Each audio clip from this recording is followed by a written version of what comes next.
안녕하세요. 지식의 숲에서 길을 찾는 여러분과 함께하는 시간입니다. 오늘 우리는 현대 물리학이 던지는 가장 심오하고도 놀라운 질문 하나를 마주하게 될 것입니다. 바로 우리가 살고 있는 이 현실은 과연 진짜인가? 라는 질문입니다. 마치 공상 과학 영화 같은 이야기처럼 들릴지 모르지만 최첨단 과학의 발견들은 우리가 단단하다고 믿었던 현실의 경계를 허물고 있습니다. 이 깊은 지혜의 여정을 시작하기에 앞서 잠시 시간을 내어 이 채널을 구독하고 좋아요를 눌러주시면 더 많은 분들과 이 깨달음의 빛을 나누는데 큰 힘이 됩니다. 여러분의 작은 행동이 누군가에게는 큰 영감이 될 수 있습니다. 여러분의 삶에 늘 좋은 기운이 함께하기를 기원하며 이제 이야기의 문을 열겠습니다. 모든 것은 양자역학이라는 아주 작은 세계를 다루는 물리학 분야의 한 가지 기묘한 실험에서 시작됩니다. 이 실험은 이중 슬릿 실험이라고 불립니다. 최대한 쉽게 설명해 보겠습니다. 먼저 벽에 작은 구멍을 하나 뚫고 그 뒤에 다른 벽을 세웁니다. 그리고 구슬을 그 구멍으로 쏘면 당연하게도 구슬은 구멍을 통과해 뒷벽에 하나의 줄무늬 자국을 남깁니다. 아주 상식적이죠. 이번엔 구멍을 2개 뚫고 구슬을 쏩니다. 예상대로 뒷벽에는 2개의 줄무늬가 생깁니다. 구슬과 같은 작은 알갱이, 즉 입자는 이렇게 행동합니다. 다음은 물결, 즉 파동을 실험해 봅니다. 구멍이 하나일 때는 물결이 통과해 뒷벽에 하나의 집중된 흔적을 남깁니다. 하지만 구멍이 2개일 때 흥미로운 현상이 발생합니다. 두 구멍을 통과한 물결은 서로 부딪히고 섞이면서 간섭무늬라는 여러 개의 줄무늬를 뒷벽에 만들어냅니다. 입자와 파동은 이렇게 다르게 행동하는 것이죠. 이제 과학자들은 이 실험을 눈에 보이지 않는 아주 작은 세계, 원자를 구성하는 전자로 시도했습니다. 전자는 분명히 구슬과 같은 입자라고 생각했죠. 구멍 하나에 전자를 쏘았을 때 예상대로 뒷벽에는 하나의 줄무늬가 생겼습니다. 입자처럼 행동한 것입니다. 그런데 구멍을 2개로 만들고 전자를 쏘자 과학자들은 자신의 눈을 의심했습니다. 뒷벽에 나타난 것은 2개의 줄무늬가 아니라 물결처럼 여러 개로 퍼진 간섭무늬였습니다. 분명 입자인 전자가 파동처럼 행동한 것입니다. 과학자들은 생각했습니다. 아마 전자들이 서로 부딪히면서 간섭을 일으키는 걸 거야. 그래서 이번엔 전자를 한 번에 하나씩 시간 간격을 두고 쏘았습니다. 이제 서로 부딪힐 일은 없으니 당연히 2개의 줄무늬가 생길 것이라 예상했죠. 하지만 결과는 똑같았습니다. 여전히 뒷벽에는 파동의 간섭무늬가 나타났습니다. 마치 전자가 스스로 분열하여 2 구멍을 동시에 통과한 뒤 다시 합쳐진 것처럼 말이죠. 이해할 수 없는 미스터리에 빠진 과학자들은 마지막 수단을 사용하기로 합니다. 도대체 무슨 일이 일어나는지 직접 보자. 그들은 전자가 어떤 구멍을 통과하는지 지켜보기 위해 고성능 카메라, 즉 관측 장비를 설치했습니다. 그리고 바로 그 순간 우주의 가장 큰 비밀 중 하나가 드러났습니다. 과학자들이 관찰을 시작하자마자 파동처럼 행동하던 전자들이 갑자기 행동을 바꾸어 구슬과 같은 입자처럼 움직이기 시작한 것입니다. 뒷벽에 나타난 간섭무늬는 온데간데 없이 사라지고 뚜렷한 2개의 줄무늬만 남았습니다. 그들은 카메라를 켜놓기만 하고 실제로는 보지 않는 등 여러 방법으로 실험을 반복했습니다. 결과는 같았습니다. 누군가 혹은 무언가가 지켜보고 있다는 사실만으로 전자는 파동의 상태에서 입자의 상태로 자신의 정체를 바꾸어 버렸습니다. 이 실험이 우리에게 말해주는 결론은 충격적입니다. 관찰이라는 우리의 의식적인 행위가 눈에 보이지 않는 가능성의 파동을 만질 수 있는 현실의 입자로 바꾼다는 것입니다. 다시 말해, 우리가 무언가를 바라보는 순간 그것은 비로소 구체적인 현실로 존재하게 된다는 뜻입니다. 그렇다면 우리가 보지 않을 때 이 세상은 어떤 상태로 존재하는 걸까요? 이 질문은 우리를 더 깊은 상상으로 이끕니다. 혹시 이 세상 전체가 거대한 컴퓨터 시뮬레이션은 아닐까요?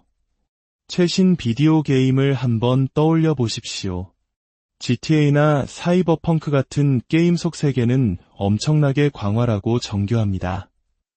하지만 컴퓨터는 플레이어의 시야에 들어오는 부분만 실시간으로 그려냅니다. 플레이어가 보지 않는 도시의 반대편은 굳이 모든 것을 구현할 필요 없이 단순한 데이터나 코드의 형태로 존재합니다. 그러다가 플레이어가 그쪽으로 고개를 돌리는 순간 컴퓨터는 즉시 그곳을 정교한 현실로 만들어내죠. 이것이 한정된 자원으로 거대한 세계를 효율적으로 운영하는 방식입니다. 만약 우리 우주가 이와 같은 원리로 작동한다면 어떨까요? 내가 내 방 안에서 밖을 보지 않을 때 저 바깥 세상은 아직 확정되지 않은 무한한 가능성의 파동 상태로 존재하다가 내가 문을 열고 밖을 관찰하는 순간 비로소 구체적인 입자들의 세상, 즉 현실로 구현되는 것입니다. 과학자들이 말하는 끈 이론은 모든 것이 끈으로 연결되어 있다고 설명하는데 이 끈이 바로 세상을 구성하는 근원적인 파동일 수 있습니다. 또한 양자얽힘 현상은 아무리 멀리 떨어진 두 개의 입자라도 서로 즉각적으로 영향을 주고받는다는 것을 보여주는데 이는 모든 것이 보이지 않는 파동의 네트워크로 연결되어 있음을 시사합니다. 사실 이러한 생각은 최첨단 과학자들만의 것이 아니었습니다. 고대의 수많은 현자들과 철학자들은 이미 오래전부터 우리가 사는 이 물질 세계가 일종의 환상이라고 말해왔습니다. 고대 이집트인들은 이 세상을 진짜 세계의 그림자로 보았고 힌두교에서는 마야라는 개념을 통해 세상이 신의 꿈 혹은 환영이라고 설명했습니다. 불교의 핵심 사상인 공 역시 모든 현상이 고정된 실체 없이 텅 비어 있으며 인연에 따라 잠시 나타났다 사라지는 것이라고 가르칩니다. 이 모든 고대의 지혜가 현대 양자물리학의 발견과 놀랍도록 맞닿아 있는 것입니다. 만약 이 세상이 하나의 거대한 프로그램이라면 그 프로그래머는 누구일까요? 인류는 오랫동안 그 존재를 신 또는 창조주라고 불러왔습니다. 하지만 게임 속 캐릭터가 갑자기 자의식을 갖게 되었다고 상상해 봅시다. 그 인공지능 캐릭터는 자신의 세계가 너무나 거대하고 복잡해서 도저히 한 명의 존재가 만들었다고 생각하지 못할 겁니다. 그래서 바위의 신, 나무의 신, 하늘의 신처럼 여러 신들을 만들어내거나 혹은 절대적인 유일신을 상상해낼지도 모릅니다. 우리 인간이 신을 사유해온 방식과 너무나도 흡사하지 않습니까? 어쩌면 우리가 사는 이 광대한 우주도 우리보다 상위 차원에 있는 어떤 존재의 작은 디스크 하나에 담겨있는 시뮬레이션일지도 모릅니다. 이야기가 다소 허무하게 들릴 수도 있습니다. 하지만 여기서 가장 중요한 반전이 기다리고 있습니다.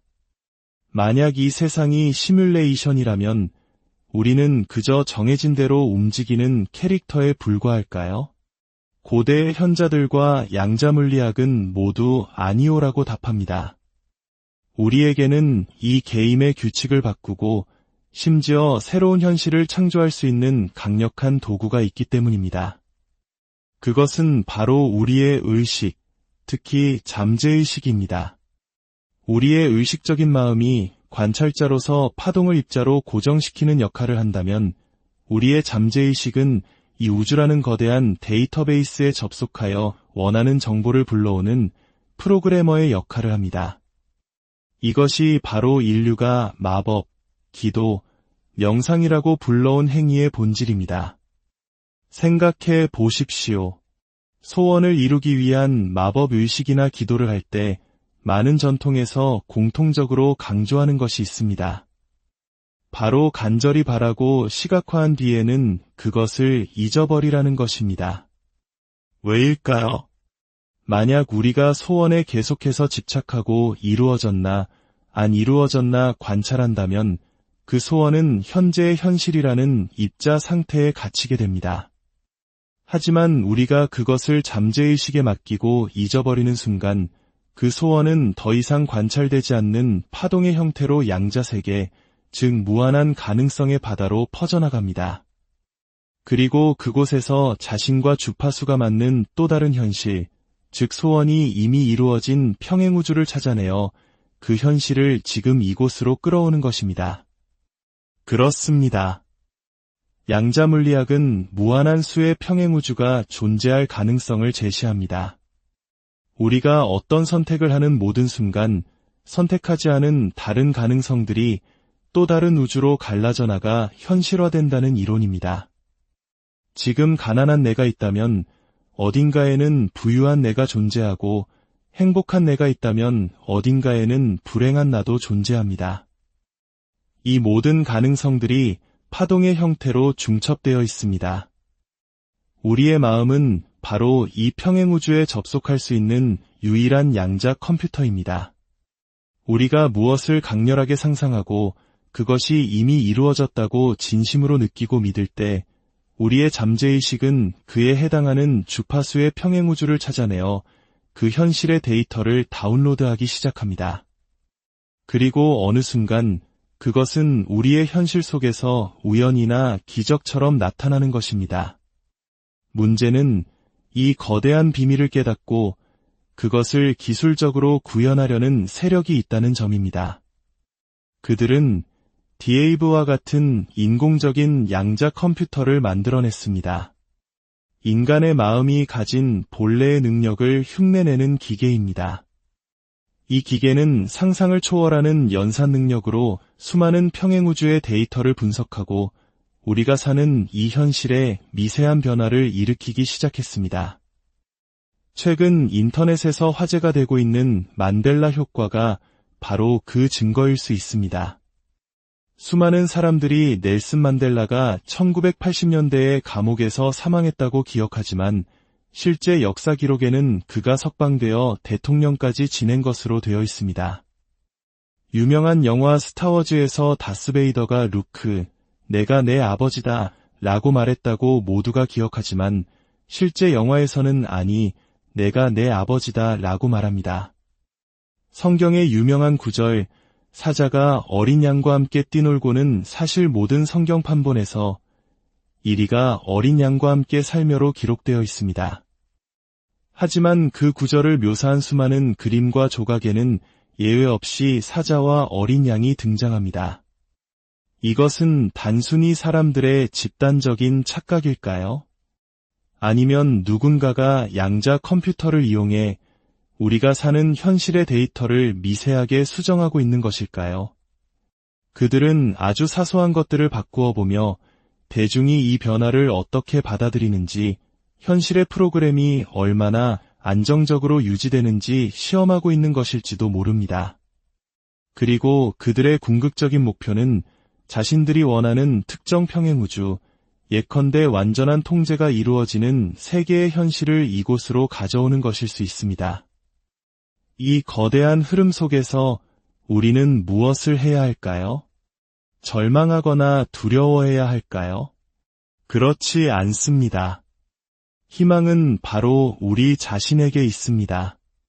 그들이 아무리 강력한 외부의 양자 컴퓨터를 만들어도 우리의 마음이야말로 이 우주와 직접 연결된 가장 강력하고 근원적인 진짜 양자 컴퓨터이기 때문입니다. 해결책은 그들과 싸우는 것이 아닙니다. 그들에게 분노하고 집중하는 것은 오히려 그들을 우리의 현실 속에 더욱 강력하게 관찰하여 고정시키는 행위일 뿐입니다. 진정한 해결책은 우리의 시선을 돌려 오직 우리가 원하는 현실을 창조하는 데 집중하는 것입니다. 눈을 감고 명상하십시오. 당신이 진정으로 원하는 세상을 마음속에 그려보십시오. 전쟁과 갈등 대신 평화와 이해가 넘치는 세상, 결핍과 경쟁 대신 풍요와 나눔이 가득한 세상, 모든 존재가 서로를 존중하고 조화롭게 살아가는 세상을 말입니다. 우리 한 사람 한 사람의 의식이 이러한 긍정적인 현실에 집중할 때 그 강력한 생각의 파동들이 서로 공명하며 거대한 에너지장을 형성할 것입니다. 그리고 그 집단적인 의식의 힘은 마침내 낡은 현실의 프로그램을 덮어쓰고 우리가 꿈꾸는 새로운 현실을 이곳에 구현해낼 것입니다. 고대 이집트인들이 거대한 피라미드를 지을 수 있었던 것도 어쩌면 수많은 사람이 하나의 거대한 비전을 공유하고 그 마음의 힘으로 다른 차원에 존재하던 건축물을 이 현실로 끌어왔기 때문일지도 모릅니다. 여러분, 당신은 이 거대한 우주 게임의 수동적인 캐릭터가 아닙니다.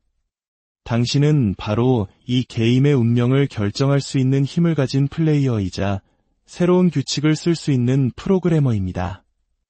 당신의 마음이 바로 이 우주를 빚어내는 위대한 창조의 도구입니다. 당신의 생각 하나하나가 새로운 현실을 여는 열쇠입니다. 당신의 내면의 잠든 거인을 깨우십시오. 여러분의 삶에 언제나 빛과 축복이 가득하기를, 그리고 여러분이 꿈꾸는 가장 아름다운 현실이 눈앞에 펼쳐지기를 진심으로 기원합니다.